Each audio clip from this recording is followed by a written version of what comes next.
Santa Isabel de Hungría. Dietrich de Apolda refiere en la biografía de esta santa que una noche del verano de 1207, Klingsor de Transilvania anunció al landgrave, príncipe soberano, Hermann de Turingia, que el rey de Hungría acababa de tener una hija que había de distinguirse por su santidad y contraería matrimonio con el hijo de Hermann. En efecto, esa misma noche, Andrés II de Hungría y su esposa Gertrudis de Andech-Meran tuvieron una hijita que nació en Presburgo, Bratislava o en Saros-Patak. El matrimonio profetizado por Klingsor ofrecía grandes ventajas políticas, por lo cual la recién nacida Isabel fue prometida en matrimonio al hijo mayor de Hermann. Cuando la niña tenía unos 4 años, sus padres la enviaron al castillo de Wartburg, cerca de Eisenach, para que se educase en la corte de Turingia con su futuro esposo. Durante su juventud, Isabel hubo de soportar la hostilidad de algunos miembros de la corte que no apreciaban su bondad, pero en cambio el joven Luis se enamoró cada vez más de ella. Se cuenta que siempre que Luis pasaba por una ciudad compraba un regalo para su prometida, ya fuese una navaja o una bolsa o unos guantes o un rosario de coral. Cuando se acercaba el momento de la llegada de Luis, Isabel salía a su encuentro. El joven le daba el brazo amorosamente y le entregaba el regazo que le había traído. En 1221, cuando Luis tenía 21 años y había heredado ya de su padre la dignidad de landgrave, príncipe soberano, e Isabel tenía 14, se celebró el matrimonio, a pesar de que algunos habían aconsejado a Luis que hiciese volver a Isabel a Hungría, pues la unión no le convenía. El joven declaró que estaba dispuesto a perder una montaña de oro antes que la mano de Isabel. Según los cronistas, Isabel era muy hermosa, elegante, morena, seria, modesta, bondadosa en sus palabras, fervorosa en la oración, muy generosa con los pobres y llena siempre de bondad y de amor divino. Se dice también que era bella y modesta como una doncella, prudente, paciente y leal. Los hombres tenían confianza en ella y su pueblo la amaba. La vida de matrimonio de la santa solo duró 6 años. Un escritor inglés califica ese lapso de idilio, de arrebatado amor, de ardor místico, de felicidad casi infantil, como rara vez se encuentra en las novelas que se den ni en la experiencia humana. Dios concedió 3 hijos al matrimonio. Hermann, que nació en 1222 y murió a los 19 años. Sofía, que fue más tarde duquesa de Brabante, y la beata Gertrudis de Aldenburg. A diferencia de otros esposos de santas, Luis no puso obstáculo alguno a la obra de caridad de Isabel, a su vida sencilla y mortificada, ni a sus largas oraciones.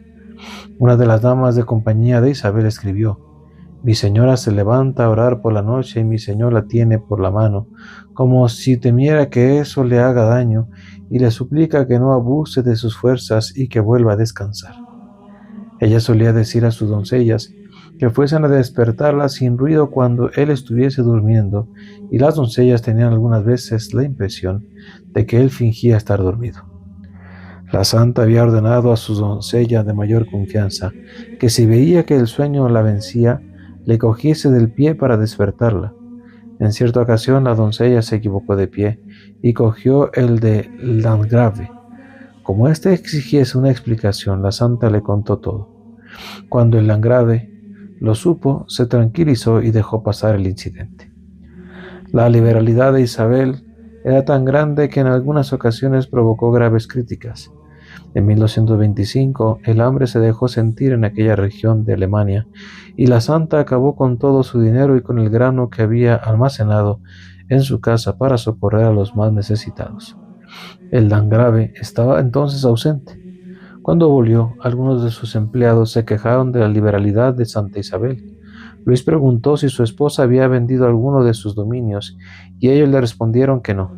Entonces el landgrave declaró: «Sus liberalidades atraerán sobre nosotros la misericordia divina». Nada nos faltará mientras le permitamos socorrer hacia los pobres. El castillo de Wartburg se levantaba sobre una colina muy empinada a la que no podían subir los inválidos. La colina se llamaba Romperodillas. Así pues, Santa Isabel construyó un hospital al pie del monte y solía ir allá a dar de comer a los inválidos con sus propias manos, hacerles la cama y asistirlos en medio de los calores más abrumadores del verano. Además, acostumbraba a pagar la educación de los niños pobres, especialmente de los huérfanos. Fundó también otro hospital en el que se atendía a 28 personas y diariamente alimentaba a 900 pobres en su castillo, sin contar a los que ayudaba en otras partes de sus dominios. Por lo tanto, puede decirse con verdad que sus bienes eran el patrimonio de los pobres. Sin embargo, la caridad de la santa no era indiscreta. Por ejemplo, en vez de favorecer la ociosidad entre los que podían trabajar, les procuraba tareas adaptadas a sus fuerzas y habilidades. Existe un incidente tan conocido que apenas habría por qué repetirlo aquí. Sin embargo, vamos a citarlo porque el padre de Lealle lo trae como un ejemplo de la forma en que los hagiógrafos suelen embellecer la verdad histórica para impresionar a sus lectores. Todo el mundo conoce la leyenda donde se relata que Santa Isabel de Hungría acostó a un leproso en el lecho que compartía con su marido. El landgrave furioso penetró en la habitación y arrancó las sábanas de la cama.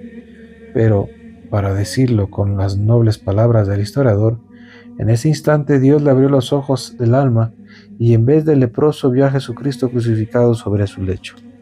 Los biógrafos posteriores encontraron demasiado sencillo este admirable relato de Dietrich de Apolda y transformaron esta sublime visión de fe en una aparición material. Tune aperuit Deus, interiores principis oculos, había escrito el historiador. En cambio, los hagiógrafos posteriores afirman que en el sitio en que había descansado el leproso sangraba un crucifijo con los brazos abiertos. Por entonces se predicó en Europa una nueva cruzada y Luis de Turingia tomó el manto marcado con la cruz. El día de San Juan Bautista se separó de Santa Isabel y fue a reunirse con el emperador Federico II en Apulia. El 11 de septiembre de ese mismo año murió en Otranto víctima de la peste. La noticia no llegó a Alemania sino hasta el mes de octubre, cuando acababa de nacer su segunda hija. La suegra de Santa Isabel, para darle la funesta nueva en forma menos violenta, le habló vagamente de lo que había acontecido a su esposo y de la voluntad de Dios. La santa entendió mal y dijo: si está preso, con la ayuda de Dios y de nuestros amigos conseguiremos ponerlo en libertad. Cuando le explicaron que no estaba preso, sino que había muerto, la santa exclamó: el mundo y cuanto había de alegre en el mundo está muerto para mí. Enseguida echó a correr por todo el castillo gritando como una loca. Lo que sucedió después es bastante oscuro. Según el testimonio de Isentrudis, una de sus damas de compañía, Enrique, el cuñado de Santa Isabel, que era el tutor de su único hijo, echó fuera del castillo a la santa, a sus hijos y a 2 criados para apoderarse del gobierno. Se cuentan muchos detalles de la forma degradante en que la santa fue tratada, hasta que su tía Matilde, abadesa de Kissingen, la sacó de Eisenach. Unos afirman que fue despojada de su casa de Marburgo de Hesse y otros que abandonó voluntariamente el castillo de Wamburg. Desde Kissingen fue a visitar a su tío Eckenberto, obispo de Bamberga, quien puso a su disposición su castillo de Pottenstein. La santa se trasladó allá con su hijo Hermann y su hijita de brazos, dejando a Sofía al cuidado de las religiosas de Kissingen.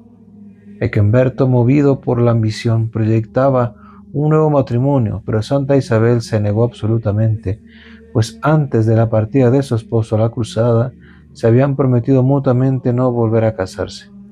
A principios de 1228, Se trasladó el cadáver de Luis a Alemania para sepultarlo en la iglesia abacial de Reinhardbrunn. Los parientes de Santa Isabel le proporcionaron lo necesario para vivir. El Viernes Santo de ese año, la viuda renunció formalmente al mundo en la iglesia de los franciscanos de Eisenach. Más tarde tomó la túnica parda y la cuerda que constituían el hábito de la Tercera Orden de San Francisco.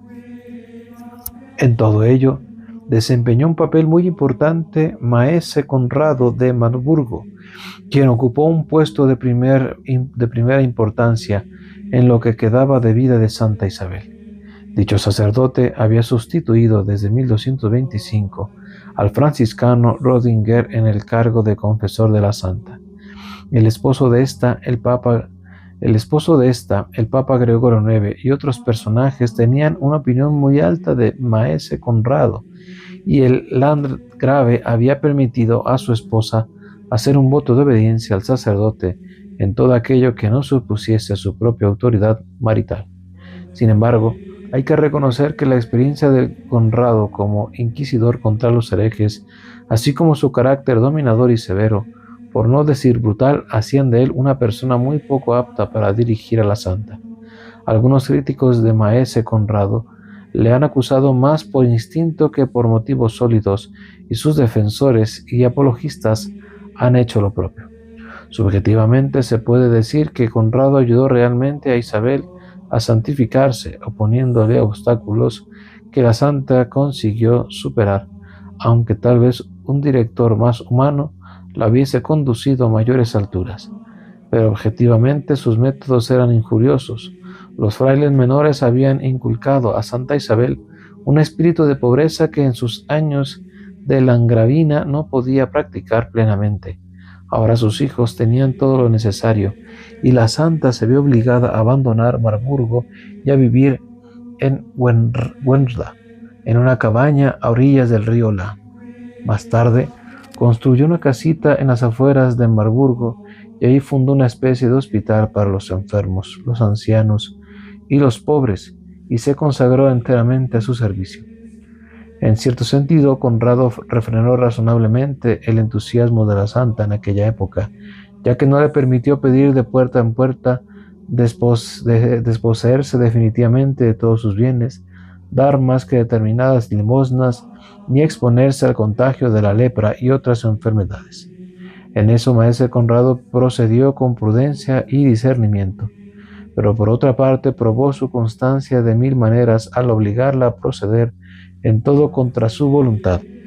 Escribió más tarde Isentrudis.